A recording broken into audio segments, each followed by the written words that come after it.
আসসালামু আলাইকুম রহমতুল্লাহ ওবারাকাতু। সুপ্রিয় দেশবাসী, প্রচন্ড গরম, তীব্র তাপদাহ অর্থাৎ তীব্র গরমে জনজীবন অতিষ্ঠ। আজকে আমার দিনে প্রোগ্রাম ছিল মুন্সিগঞ্জ। তো আপনারা জানেন যে গরম কিন্তু আসলে জাহান্নামের নিঃশ্বাস। এটা অবশ্যই আমাদের জন্য একটা পরীক্ষা। তো আমি দেশবাসীর কাছে এতটুকু অনুরোধ করব, আপনারা গরমে বেশি করে পানি পান করবেন। ডাবের পানি পান করতে পারেন, তরমুজ খেতে পারেন। এবং অভিভাবকদেরকে আমি একটু দৃষ্টি আকর্ষণ করে বলবো, আপনারা বাচ্চাদের প্রতি একটু খেয়াল রাখবেন। কারণ বাচ্চারা কিন্তু আসলে তাদের তৃষ্ণার কথা বলতে পারে না, তাদের কষ্টের কথা বলতে পারে না।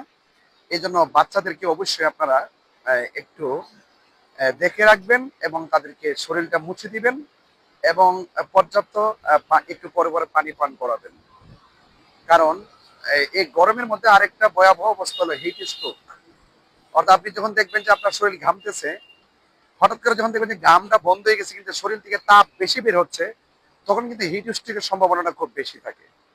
সেজন্য আপনাদের সকলের উচিত সেদিকে লক্ষ্য রাখা। আরেকটি কথা হলো যে আপনার এই গরমের কারণে আপনি শরীর থেকে যে লবণাক্ত যে পানিটা বের হয়, এটা কিন্তু একটা শরীরের একটা উপাদান বের হচ্ছে। সেই জন্য আপনার সেই ঘাটতিটা যদি পূরণ করতে হয়, অবশ্যই আপনাকে স্যালাইন খেতে পারেন এবং পর্যাপ্ত পরিমাণ পানি পান করতে পারেন। তো সেই জন্য আমি আপনাদেরকে অনুরোধ করব, যদি আপনারা দিনের বেলা এই গরমের মধ্যে বের হলে অবশ্যই কিন্তু আপনার ছাতা নিয়ে বের হবেন। আর বিশেষ করে সকাল 11টা থেকে 3টা পর্যন্ত এই সময়টা কিন্তু খুব গরম থাকে। এই সময়টার মধ্যে আপনি একটু ছায়াযুক্ত জায়গাটা যেন বেশি হয় সেই দিকে আপনি খেয়াল রাখবেন। তো আল্লাহ পাক এই তীব্র গরম থেকে আমাদের সকলকে হেফাজত করুন। আল্লাহ পাকের পক্ষ থেকে যখনই যে কিছু যা কিছু আমাদের উপরে অর্পিত হবে, আল্লাহ পাক যেন নিয়ামতের সাথে যেন আমাদেরকে প্রদান করেন। আমাদের উপর যেন সবকিছু যেন রহমত হিসাবে যেন আল্লাহ পাক আমাদেরকে দান করেন।